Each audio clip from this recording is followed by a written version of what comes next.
I'm Harry Lennon, and this is Dragonheart.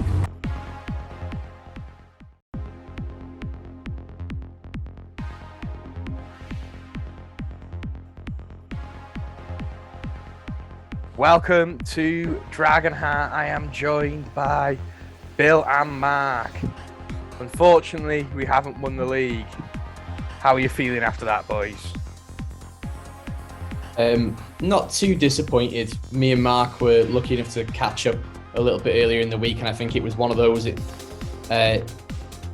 We didn't think we were going to win. You know, like we've done the titleometer all year, which I'm going to rebrand, but we'll leave that for a little bit later. I'm not too bothered. It is disappointing on the day. I think almost the fact that we conceded, they scored and we conceded in the fashion that it happened almost took a bit of the blowout, didn't it, Mark? Yeah, exactly. I think that, to be frank, the only scenario last Sunday that would have actually made me feel upset would have been if Stockport had lost and we'd blown it. And then, you know, the realisation actually it was in our hands and we didn't do it. That would have hurt. But yeah, I mean, while commentating, of course, Jay, we were looking at the Stockport game as well, and you could see Halifax hadn't turned up. That game at 1-0, it felt over. At 0-0, frankly, it felt over because Halifax were just penned in their penalty area. So I think thoughts of the title had gone in my mind about 20 minutes after kick-off anyway, to be frank. So, yeah, shame we lost 3-0, but again, I think it was a bit of a weird occasion. Talking to my lad who was in the away end, he's saying he felt that the fans obviously were amazing, but maybe that sense that Stockport have clearly won it transmitted itself from the stands to the players, he felt. And if that happens, it's understandable maybe that we just can't quite get a grip on a game. But, you know, we go again. Well, we certainly do go again, and we're also going to be talking about this little away day we've got on Sunday against Bromley at the mighty Wembley Stadium. And we've also got a few other little bits and bobs to talk about, so let's not waste any more time. This is Dragonheart. I'm Dan Jarvis, and this is Dragonheart. Dagenham, I think, yeah, one of them games, Mark. Very, very tough to watch, and especially very, very tough to commentate on, wasn't it? Yeah, it was a shame. I mean, I think, to be fair, there's two teams in any football match, and Dagenham were very good. I thought they did a good job of executing their game plan. I don't think we did a very good job of executing ours, but when we're under pressure, it's worked well for us, having the midfield drop off a bit deep to protect a back three that isn't all that deep. But this time it didn't work because I thought Dagenham were excellent at moving the ball around, at stretching us a bit, at just popping the ball into those pockets, little 10-yard passes. I thought that, I mean, they could mix it up because McCallum is a very good target man, but they could also have a lot of very good movement around him. The two wing-backs want to come inside. They had midfielders, especially Robinson, coming and making driving runs forwards. Maraish, the other striker, would drop off. He'd pop up everywhere. It was hard sometimes to keep track watching the game of which Dagenham player was making which run because they were so fluid around us. It reminded me a bit of the season when we didn't any goals in, when Chris Holroyd was top scorer under Dean Keats, when Aldershot did the same thing to us, just lots of excellent movements, and they outmaneuvered our defence. And yeah, they did that really well. They worked the chance, they worked the situation, they made chances, and had it not been for Dibble, it could have been a lot worse, to be fair. He made 4 very good saves, I thought. Yeah, I'd like to echo that with Dibble again.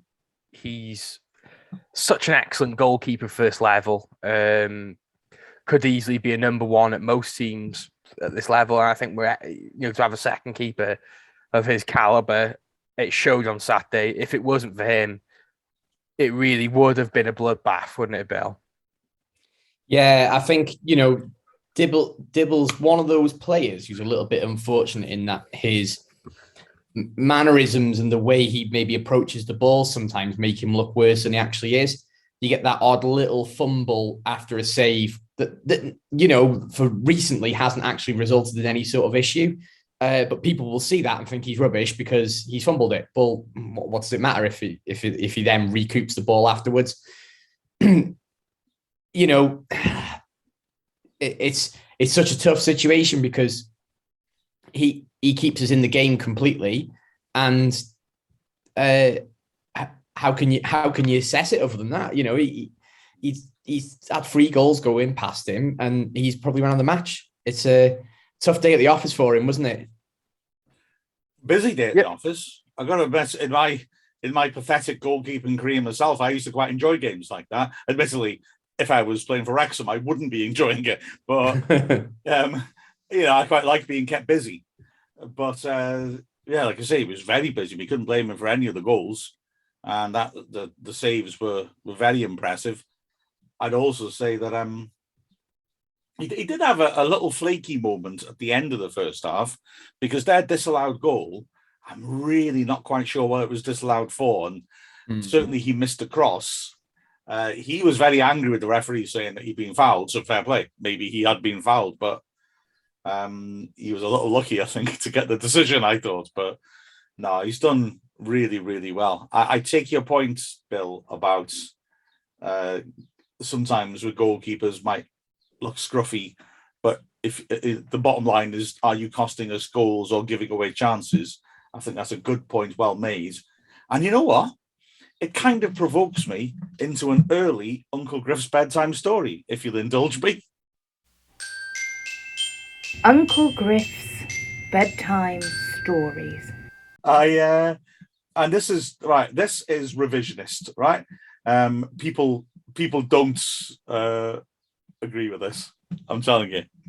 Mark Cartwright, our keeper at the end of the 90s, was not as bad as everyone said he was. Now, there are certain circumstances that played against him, and you might want to reopen the Maxwell maybe debate over this. He replaced Andy Marriott, and he replaced Andy Marriott voluntarily. For whatever reason, Brian Flynn decided Cartwright was his man. And okay, I think it may be that Marriott wanted to go, and Flynn was kind of calling his bluff. But Cartwright was a good keeper, and he'd done well for us as a backup, but he wasn't as good as Marriott. So fans knew that, and I think they were looking at him with expectations, thinking, you're going to have to be good, mate, otherwise we're going to be angry at Flynn over this. And he started off magnificently. Most famously, he was brilliant at main rows. We drew 0-0 in the league against Man City. I wonder what they're doing now. And he was magnificent. He had the game of his life. It was brilliant. But the fans turned on him, and they started calling him, and can I just say, this is not a helpful thing to do with your goalkeeper. They started calling him Coco the Clown. This is not terribly helpful. But I've got to say, for me, there was only one game where he made mistakes that led to goals. What made people nervous was he tended to come for a lot of crosses, and he didn't hold on to all of them. But apart from one nightmare he had at Oldham, I don't recall him making mistakes that led to goals. And I think, to be frank, that was partly because he was a big, brawny bloke who'd come aggressively for crosses, he maybe shouldn't do. And if he didn't make it, people backed out of the way because they don't want to get smashed by him. So I think actually he was a better keeper than people gave him credit for. But the fans got very edgy, and they'd be making, disconcerted noises whenever he dropped a cross. Some of the defenders got a bit edgy with him as well. And I think that sort of sealed his fate. And he went, it's a tragedy, really. Imagine this. How sad is this? He went to Shrewsbury. Oh, poor bloke. But I always felt sorry for him. I was sort of sympathetic for him. Although I'm not jealous of. I'm now jealous of him because he's gone on to do things like be the sports director at Stoke City, and he now runs the NASL. So to be fair, the lad landed on his feet. But yeah, I felt, in a way, it's not the same as Dibble because he did miss crosses. But to be fair to him, I think he didn't get punished for it. So there you go. My bedtime story. Oh, I really enjoyed that bedtime story. I love that little flashback with Mark. Yeah, there is a thing to. I'm so sorry. Can I add a PS to the bedtime story? The sort of more breakfast espresso. I don't know what this is. Uncle Griff's shaking you and saying, "Get up! The alarm's not gone off." This is unsubstantiated, but I believe it's true, and there's no harm in telling it now. That supposedly he saved our cup tie at Man United. Can you imagine it? Sunday morning, we're flogging tickets for us to play in the FA Cup against Man United. and it was a hell of a big occasion because it was the FA Cup, so they'd given us the actual stand behind the goal, so loads of away tickets. And we played Orient the day before, and we got a huge crowd, but a lot of them turned up, got their ticket, which was a voucher. When you went in, you got a voucher for the Man United game, and then they left. So there's an enormous queue, and I remember, it was horrific going all the way down Crispin Lane and off to God knows Buchwin or wherever. And what none of them knew was that the tickets apparently had been locked away in the strong room at the racecourse, and they couldn't find the key. And supposedly, Mark Cartwright, who was there by coincidence because he was going out with one of the office staff's daughter, smashed the door down so they could get to the tickets. Now, that's why, if that is true, that's why you didn't want him to be hitting you, coming out screaming, keeper's ball, because he's the sort of bloke who can smash a strong room door with his shoulder. So that's why people got out of the way when he came for a cross, because he was going to take your jaw off, wasn't he? Wow. So that wonder what else he could break through. Oh, now that's something we should do, isn't it? We'll get him over from America, and we'll get a series. It's like the end of Shooting Stars. We'll get a series of increasingly thick objects and see what he can smash through. Like that Rhino Man bloke in Spider-Man. Remember him? Uncle Griff's bedtime stories. Well, as you mentioned it before, the Maxwell Miabi thing, that was a similar situation to what you just explained there with Cartwright, wasn't it? Where the fans obviously loved Maxwell and Miabi had his critics, and at the moment I'm just trying to do anything to not talk about the Dagenham game. I like to jump on this one because the Maxwell Miabi thing always does my nutting when people speak about it, because everyone says, "Oh yeah, Maxwell was so much better." That's like revisionism, but the opposite of the way Mark does it. In that at the time that Miabi was playing better, his form was better. He was in that squad on merit.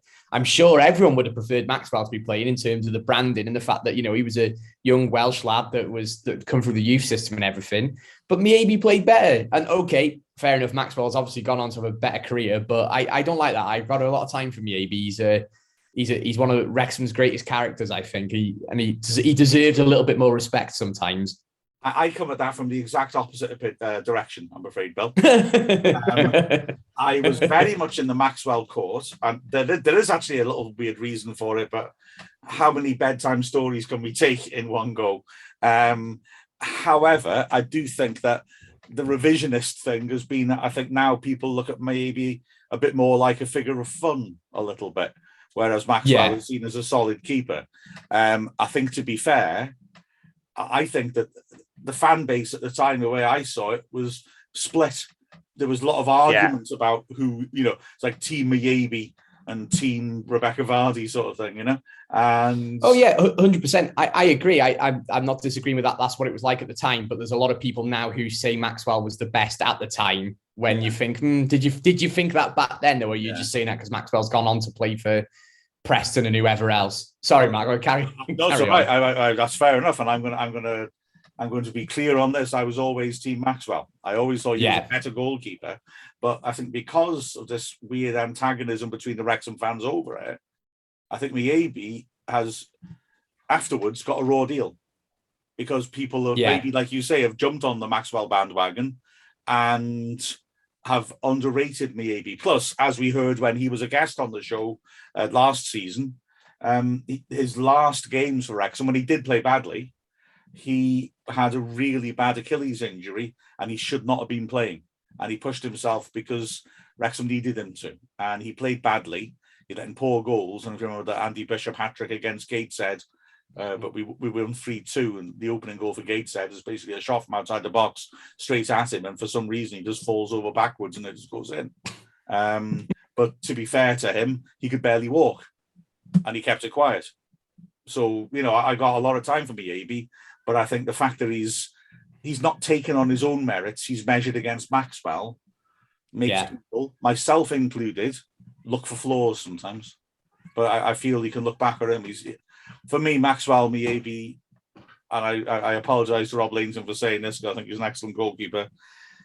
But I still would say probably Maxwell, Miyabi, the best keepers we've had since we dropped in the National League, myself. But we had them at the same time. Yeah, I agree. I agree. And I think if Miyabi had the decision-making and a bit of ice-cold behaviour like Maxwell had, it would be a Premier League goalkeeper, because Miyabi had all the attributes physically to be a Premier League goalkeeper. And I think Maxwell had all the had fantastic decision-making.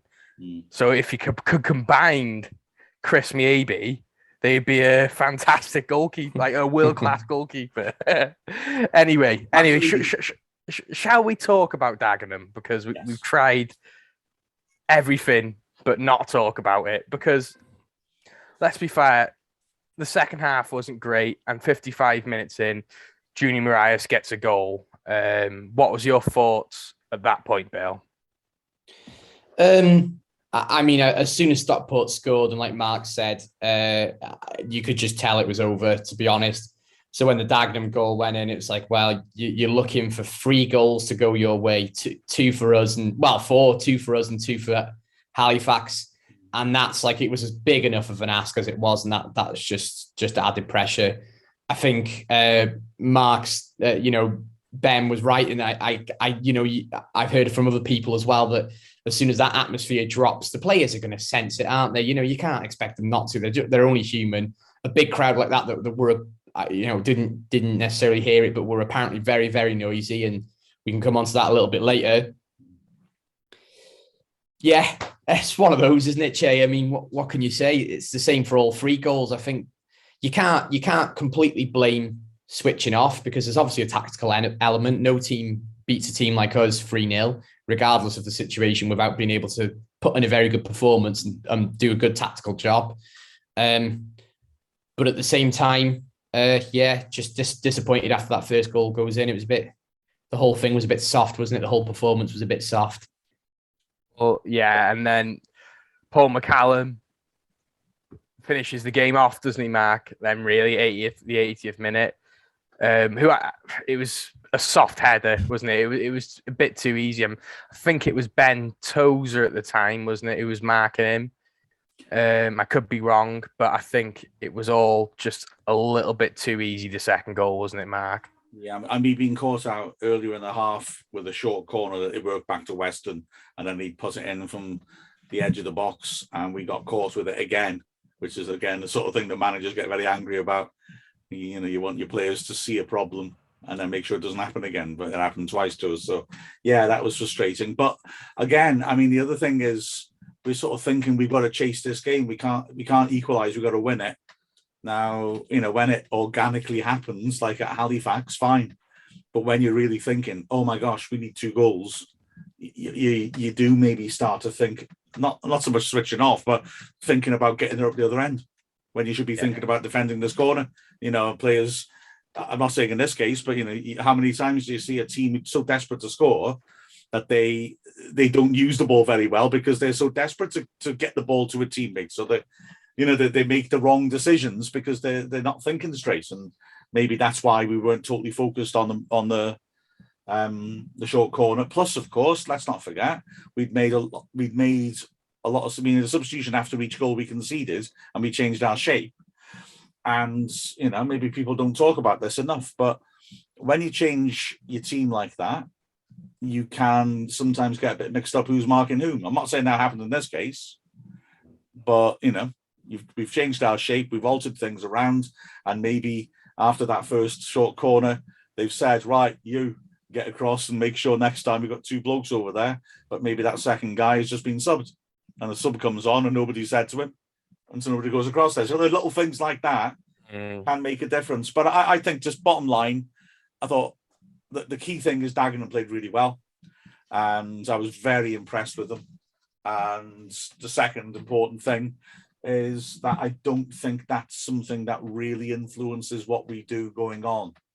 It was a freak situation, and I don't think it's really relevant. Well, God, I hope not relevant to what happens on Sunday or in the playoffs. Myself, do you know what though? I think like that. I think you're spot on. I think our performance against Stockport highlights that negative results don't affect us when we go into big games, because we went and smashed Stockport, and we just come off the back of that disappointing Boreham Wood result and not that far off Woking result really, and that was a huge game. And we're going to be playing at the racecourse with a bigger pitch in the playoffs. We're going to be playing at Wembley with a bigger pitch, and we're going to be playing at the London Stadium with a bigger pitch. And I'm sure Ben Toes is going to be absolutely reveling the idea of having an entire running track to sprint across before he throws his throw-ins rather than have it there. Fine, right. I'm not trying to jinx it. I'm just saying, if we do win at the racecourse, we're then moving on to conditions that really suit us. Bigger pitch against these teams. If they want to dig in and try and put these blocks in place and stop us from playing, but the more space we've got for Mullin to run into and Palmer to knock balls into, the better. So I'm not overly worried myself either. Like you say, it's a bit of a freak situation, wasn't it, Mark? Right, gentlemen, it's time for a quiz. I'm going to name 3 football pitches, and I want you to rank them in order of pitch dimensions. Okay? And those 3 pitches are Bromley, Wrexham, Wembley. So biggest to smallest.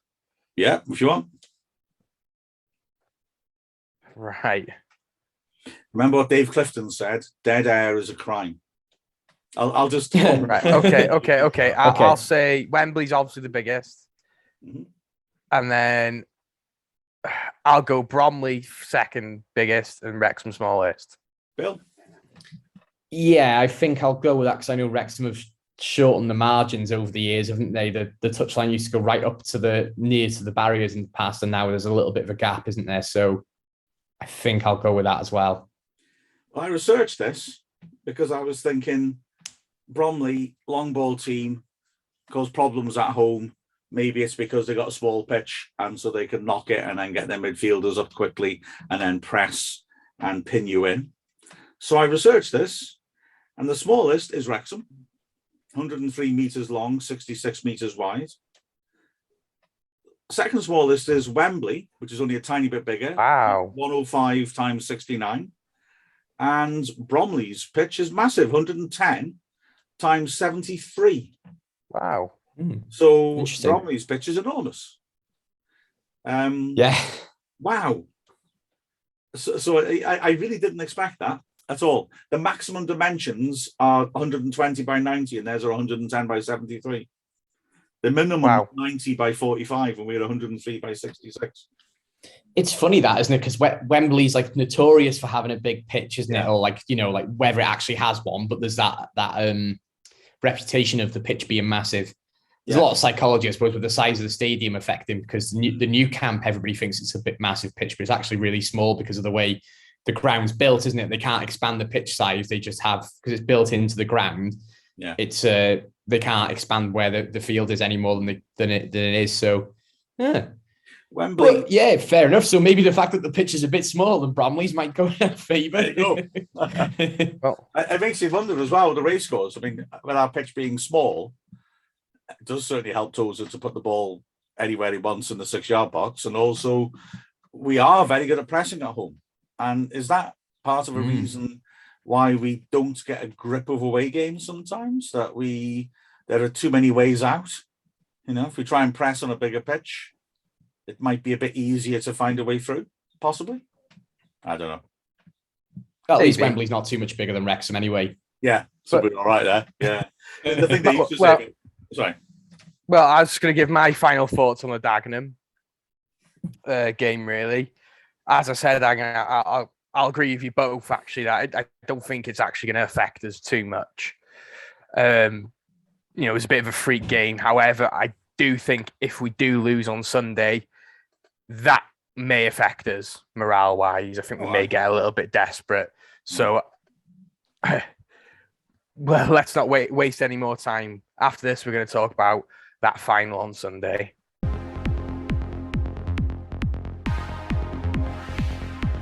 I'm Liam McClendon, and this is Dragonheart. Well, Bromley away, Wembley, FA Trophy final. Doesn't get much more bigger than this, but it feels like a real strange one to me, this, because I can't look past the playoffs. It's all I'm thinking about, to be fair. And I think this game could be either amazing or quite dangerous to our playoff, mentality, morale, really. I think if we get a good win, a convincing win on Saturday, I think we're going to be bouncing and ready for the playoffs. But a loss might, well, hopefully not, might wobble the team a little bit. Mark, are you excited? I am excited, and I'm more optimistic than that, Chay. Surprise, surprise. Not that you're a pessimist or anything. But I think I'm really glad that we came second. Well, no, I'd rather we came first, but you know what I mean. And we are straight into the semi-finals, because if we had to play a midweek quarter-final, I think that the Wembley game, if it doesn't go according to plan, could hurt us a little bit. But as it is, I think the way these games are spaced out and the way the fans were just phenomenal at the end of the Dagenham game, treating the players like they just got promoted after a poor performance. The fans, I think, have compartmentalised this. Last Sunday was a shot to nothing. Wembley is a day out at Wembley. The semi-final is serious business. And I think that regardless of what happens at Wembley, regardless of what happened at Dagenham, I think that semi-final will be absolutely bouncing. It'll be nuts. So I think we just got to go and enjoy it. There's enough time for the team and the fans to reset by the semi-final. And yeah, I'd loved it if we'd gone up and this could have been just an end of season party. And then, quite frankly, I don't think I'd really care that much if we won. I'd rather we won, obviously. But now, no,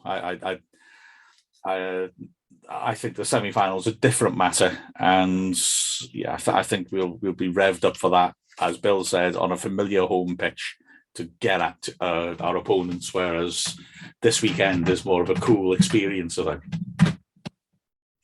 Yeah, it is a really cool experience. Going to Wembley is great. It's not one of my favourite grounds, but going to watch Wrexham in a final is always an amazing experience.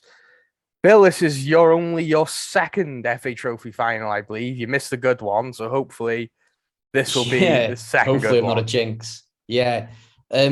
I'll tell you why I'm not too nervous about this game. Cast your minds back to 2013, where a younger Phil Parkinson is the manager of Bradford City, and his team go and get battered 5-0 in the League Cup final against Swansea.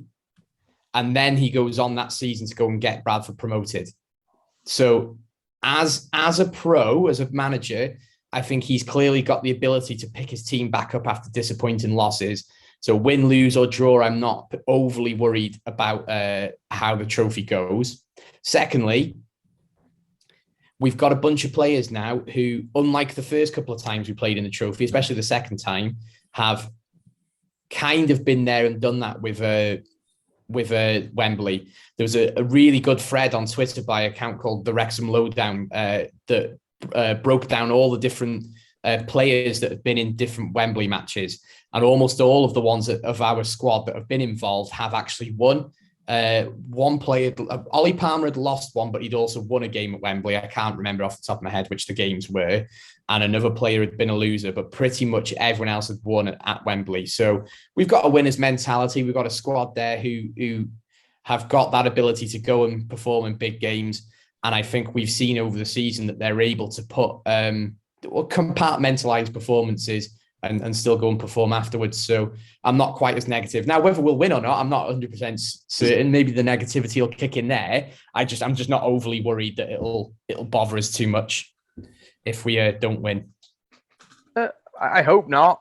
I think that's sort of easier said than done. I think the Bradford situation, this situation is a little bit different, isn't it? You know, Of course, yeah. you know, Bradford were playing Swansea. They were always the underdogs, weren't they? In that, and they weren't expected to win.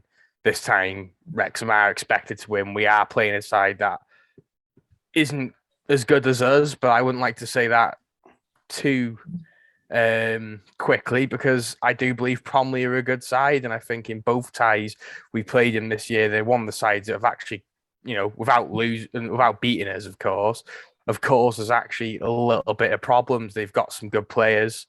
Off the top of my head, they had that Ali Al Hamadi who caused Hayden a bit of problems in the last game. They have Michael Cheek, of course, and and Chris Bush, the centre half, and Liam Trotto almost decapitated Jarvis last time they played.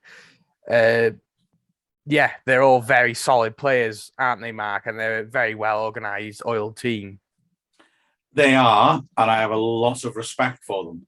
Having said that, since the end of January, they've only won 3 games in the league. If you think about it, when we were playing them, they were right up there, weren't they? Yeah. And they have tailed off very badly in the league. They lost it to Kings Lynn, for example. They lost to Boreham Wood recently. Nobody's been losing to Boreham Wood recently. They drew at home to Dover. Now, maybe they've got their Wembley heads on, and they did score 4 at Barnet on the last day of the season. But I think they're a decent side. I think, like you say, they've got good players. I think they're very well drilled. They're difficult to play against. I wonder whether they're, sort of like, as we saw when we played them, it's playing them at Bromley, which really makes life super tough. They've only lost 4 games at home, and they've won 11, lost 4. I mean, that's tasty.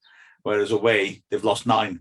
So, hopefully we can get at them, and hopefully without the home comforts, they won't be able to dictate the terms like they did to us at Bromley last time. Because if you remember, that was a horrible 0-0.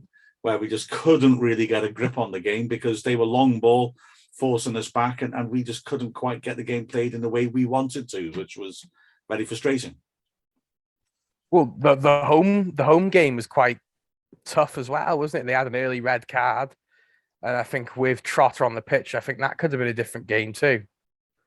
I thought that was quite straightforward. It's just that the early red card conditioned it. Yeah. As I recall.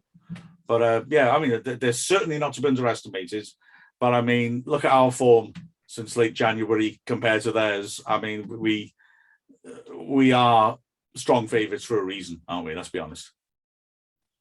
Yeah. You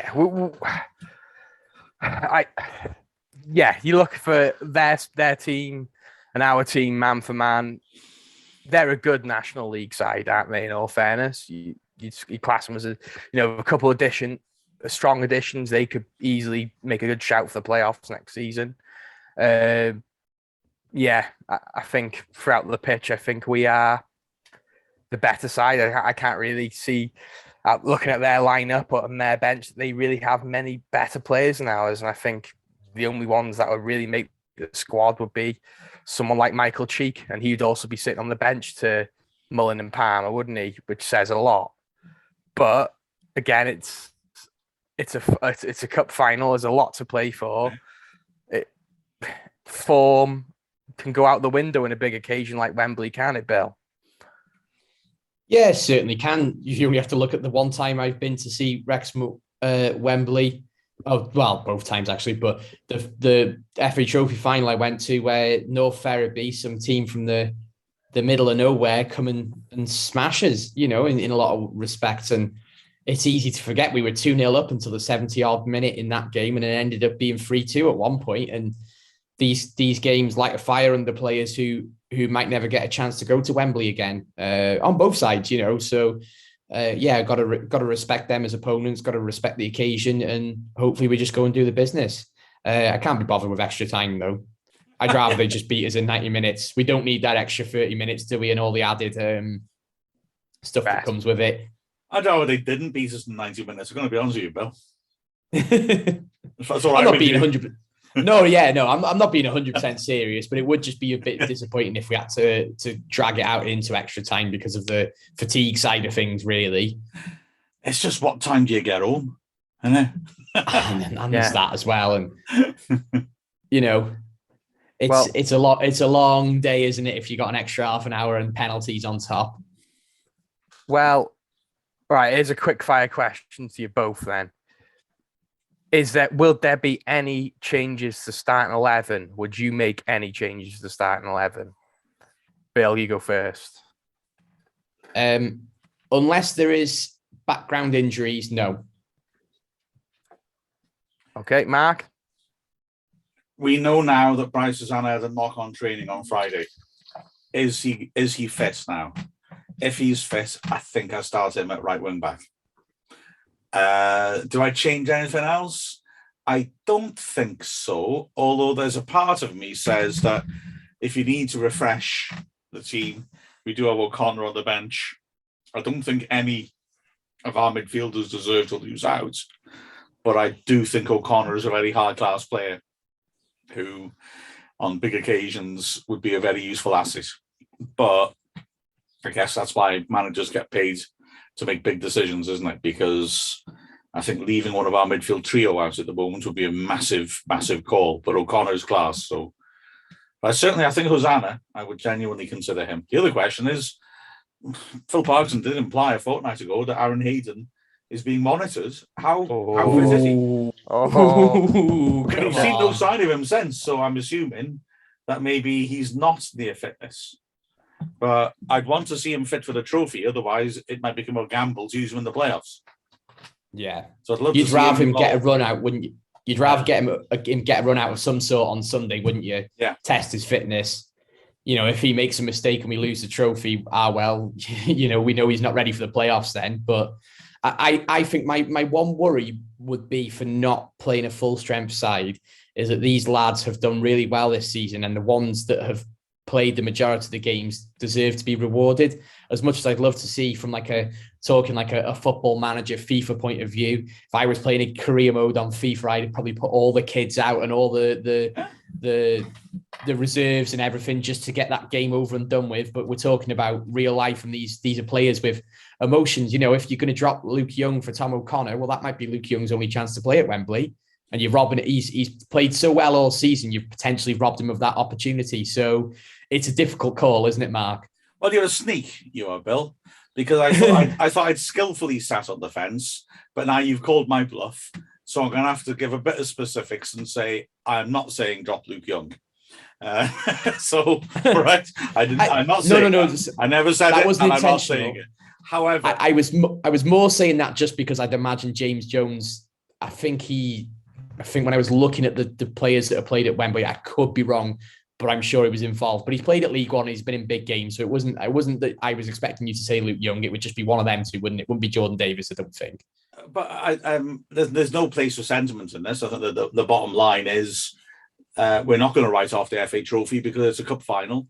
There's no need to rotate at all because we've got a full week to recover before the playoff game and a full week beforehand to prepare. So this isn't the case for rotation. All I'm saying is I think at the moment I want Hosanna in the team because he looks fresh and he's playing well. So if he's fit, I want him in. And O'Connor, I'm not meaning it as a rotation thing. I'm meaning he is a very good player.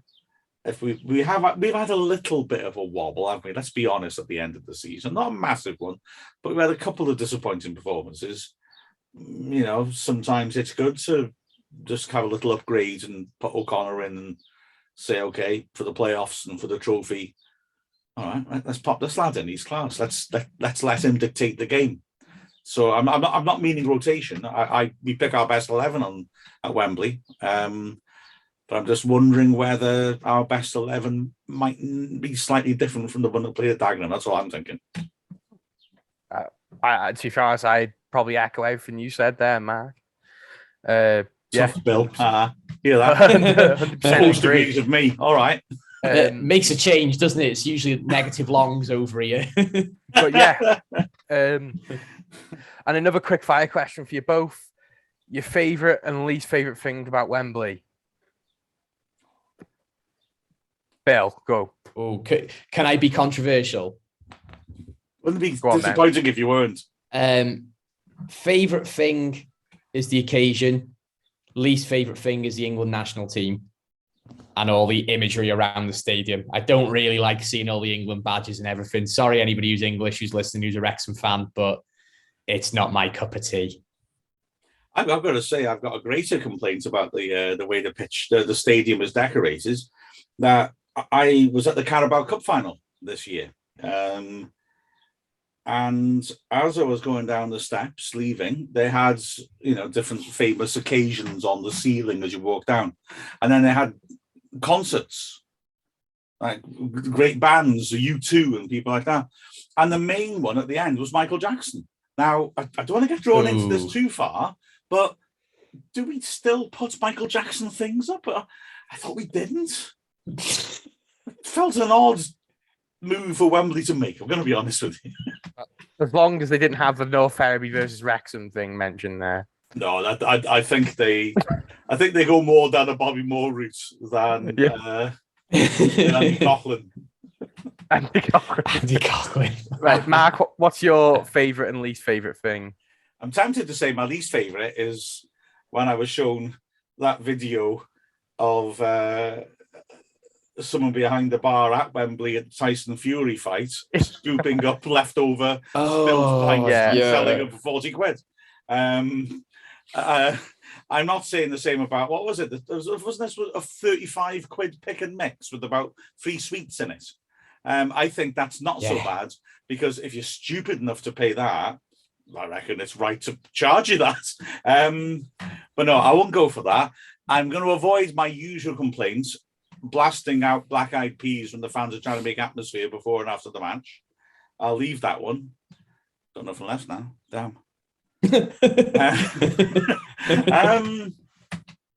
I think what I like most is if we win. The atmosphere fans actually create, because it will feel special, because the Wrexham fans will make it feel special. Like I said, I went to the Carabao Cup final as Chelsea, Liverpool. I mean, football at the top end has become quite boring, hasn't it, really? Because the same teams are there all the time. But their fans still made it feel very special, because it's still a cup final. Well, Wrexham and Bromley's fans most certainly will, because this is a rare thing for us. So I think the best thing is that for all the reservations about Wembley, and a lot, they're justified, and all the problems about Wembley as a venue, and there are problems, it's special to get there. Admittedly, if the result goes against you, you suddenly see all those problems and all those negatives, and you absolutely hate the place. But beforehand, and when it's an occasion for you, it's special and it's brilliant. And that Grimsby game, I mean, it went to penalties, could have gone either way, and yet we recall it as a glorious victory because it's where we had it, and the fact we got a trophy. So that's the positive. The negative, it is a bit. I mean, it's the transport links and things like that aren't great. Yeah. You can have hassle there. So, sometimes I think it should be all right for us because it won't be a capacity crowd. I'm going to say the worst thing is the mixed zone at the end. So it's got a proper press setup. I just remembered a much better thing to say. Damn. The press setup is that you have people brought down to the auditorium to do press conferences, and then you have a mixed zone where you can go, and all the players, staff have to go through that way, so the press can grab whoever they want. And it was one of my most depressing experiences doing Wrexham games. After the Newport game, I was standing there and I was thinking, I need to get a player, and my heart wasn't in it. I didn't want to do it. I kept looking at the players who just looked gutted. They've worked so hard all season, and it ended like that. And I started thinking, do people really want to hear them? I don't mean like in a nasty way, but just, everyone wants to forget this. It was horrible. And I remember seeing Brett Ormerod stopped and talk to the BBC, and you could see like in his eyes, he was like, oh, I just want to go and jump off the stand. He looked so down because he'd missed that great chance. And I just thought, I'm not doing this. And I turned off. I didn't get anyone because I just thought, my stomach's not in this. They're all gutted. I'm not doing this to myself or to them. So that was the worst thing, is more of a personal memory. Although I do have something that we need to be aware of here. Go on. Food. Now, when we played Grimsby, went in the press box. Now, I remember the good old days of the Football League, where you'd often get like a little press room, and there might be some sandwiches in there or something like that. Or even, they sometimes they bring up little sandwiches or something if anyone wants them in the press box or half time, things like that. Nothing dramatic, but nice little touches. I remember at Chesterfield's old ground once, they brought around what they admitted was leftovers from the sponsors' suite. And I've got to be honest with you, it wasn't the most appetizing looking chicken drumsticks I've ever seen. I passed on that. But at Wembley, all of a sudden, you're in the sort of like gravy train zone. So the Grimsby game, the FA is paying for the catering. So the Grimsby game, I actually can't remember what the food was. I just remember being astonished by how good it was and how you could just have as much as you wanted, just go back, have Salpinelpins, do whatever, have a sleep in the second half. So, yeah, so it was wonderful. And so when we went to Newport, the Newport game, I didn't eat all day. Because I'm thinking, I'm going to fill my boots, the gourmet spread that they have at Wembley. Now, I swear to God, everything I'm about to tell you is not exaggerated. This time, it's paid for by the National League. Yeah, the National League. 2 men and an office in Kettering with a photocopier. And so they'd obviously said, what's your cheapest catering option? And then if we give you 1/8 of that money, what will you give us? And so I swear to God, this is exactly what happened. There was a lad who I can only describe as looking like the work experience boy. He was standing with a pair of tongs behind like a sort of one of those heated food keepy warm areas, as they call them on MasterChef. And it was fish and chips. So they'd managed, I think, to get about 4 pieces of fish out of each fillet. So they were about 2 centimeters square, the fish. You got one of those. And then they were quite big, chunky chips. But there was a woman standing behind it with her arms folded, looking extremely aggressive, who would say to him every time someone came to be served, 3 chips only.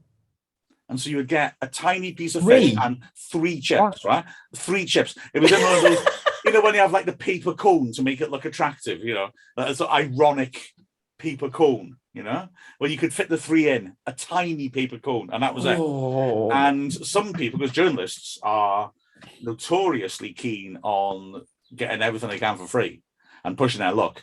And so as I was queuing up, people were saying, can I have some more chips? And she would just step across the line and go, no. It was amazing. It was just like, right, we've made 46 chips, and that's that.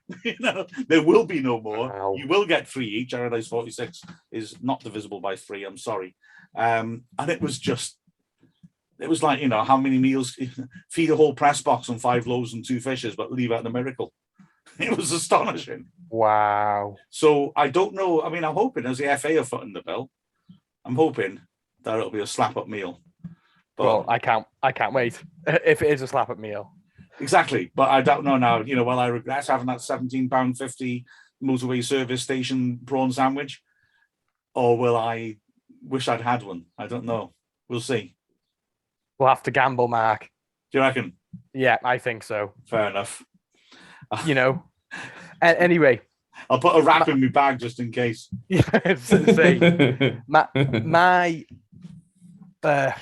My favorite thing about Wembley is I think it's a fantastic structure and it's like really iconic and it's amazing your team's actually playing here, especially when you're a team of this level. But the rest of it, I just don't like.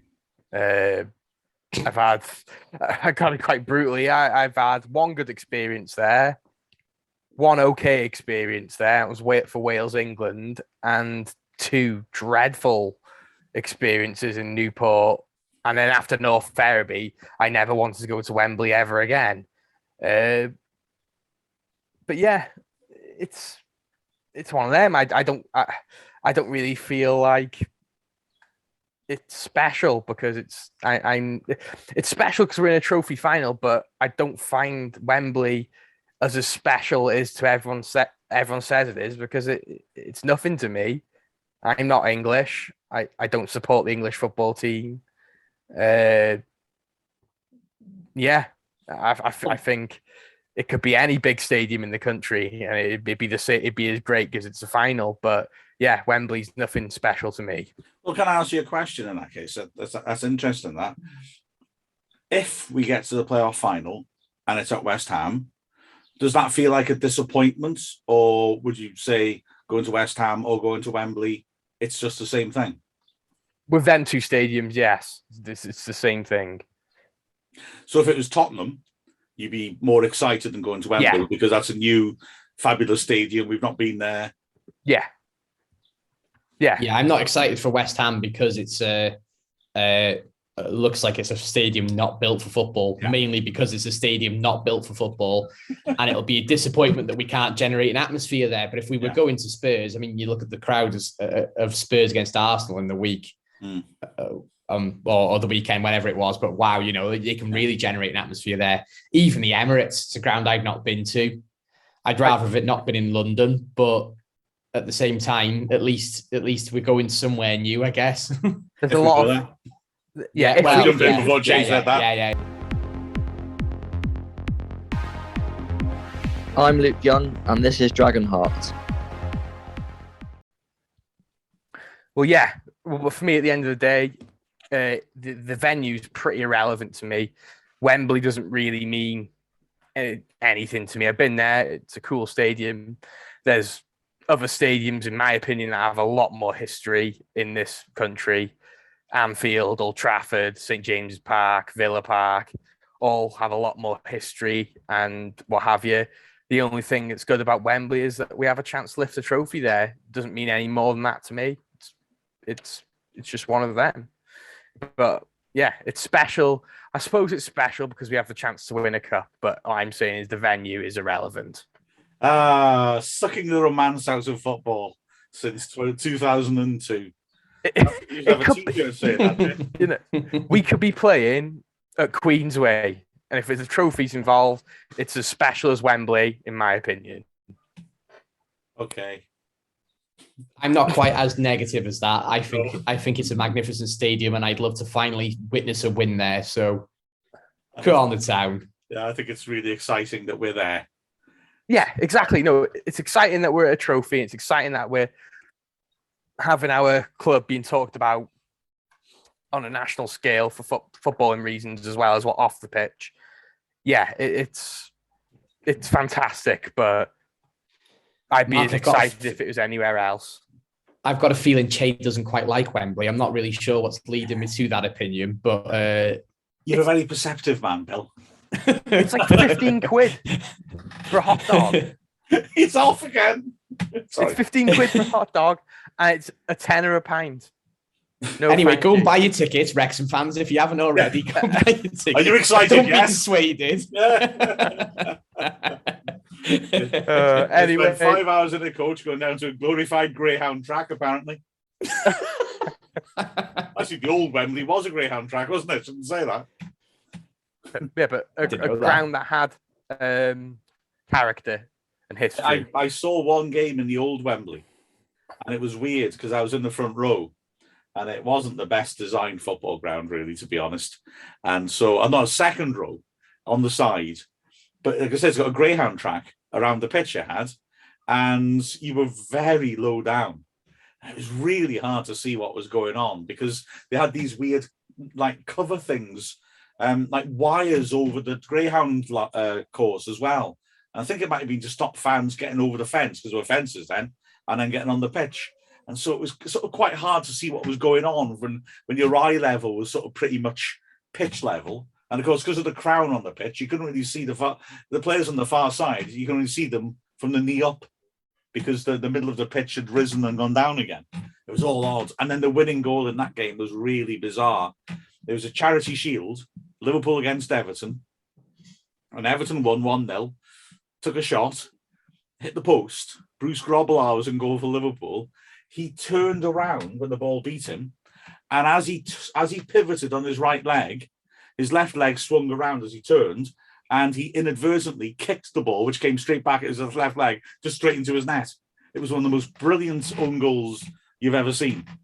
And yeah, it was a dreadful game, boiling hot day, and I couldn't see much of it. But I did see a great own goal. I could see that clearly enough.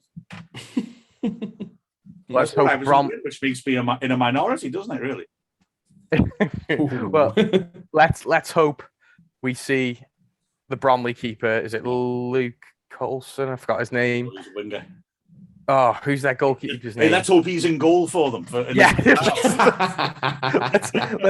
Let's hope he's in goal for him. And yeah, after this, we're going to be tying up the show. This is Sean Brisley. This is Dragonheart. Well, I do apologise to all people for my overexcitement of going to Wembley. I hope you all have enjoyed this. You may be listening to us on your way to Wembley, and it might be your first time ever going. U-turn. Make U-turn now and go to the Queensway and watch it there. On the giant screen they've erected, yeah? No. Honestly, don't listen to me. I hope everyone gets down safely, and I hope we have a fantastic evening. Brilliant to speak to you both you guys. Any final thoughts? It's actually quite nice to have a cup final to break up the nerves before the playoffs. That's like a bit of a novelty, isn't it? Yeah. Having what's going to feel a bit like a friendly, stopping us from being nervous about the playoffs, and even though there's something on the line and we can win a trophy. So yeah, I'm quite looking forward to it. How about you, Mark? Yeah, you two are far too blasé. This is a cup final. We get to win a trophy. This becomes a major thing in our history. Come on, guys. Be positive about it. It's beautiful. And the trophy itself, well, cool. To be fair, it's a really cool trophy. In all fairness, it's like a weird thing of a ball on top. Yeah, it'd be cool to win that. A lot of like modern trophies, including like the National League and the new Johnson's paint, or Papa John's, whatever it's called now. It's just like really boring cylinders with like angles, aren't they? They're just like angular sort of handles. Whereas you're right, like this trophy's got a lot of character, isn't it? So. No, I'm really excited. Don't put me in the Chay camp. I am, it's. I'm not too bothered if we win or lose in a way. So you just keep talking about picking the kids and rotating and stuff. Oh, I meant if I was on FIFA. I'm not in real life. No, don't be sticking John Jones from the under-15s in. Don't get me wrong. I am really excited. Just a bit of comedic value, I suppose, and. Unfortunately, we were meant to be joined by Neil Williams, regular commentator today. Unfortunately, he couldn't join us because he's being a pig midwife. So good luck to him, and I hope it's all gone well. So yeah. Sows that for bad luck. Oh. Hey. You made a pig's ear of that, Mark. Oh, please. That's so nice. There you were in, straight as a Pharaoh. Oh, Pharaoh. Hey. I was an English teacher when I grew up. Yeah. Well, I hope. Good luck to Wrexham on Saturday. Good luck to Neil right now, delivering the pigs. Let's hope. He brings home the bacon. Yeah, let's and then on to West Ham. Well, after that, terrible remarks. Let's call it the end of the day. This has been Dragonheart. Come on, the Reds. I'm Aaron Hayden, and this is Dragonheart.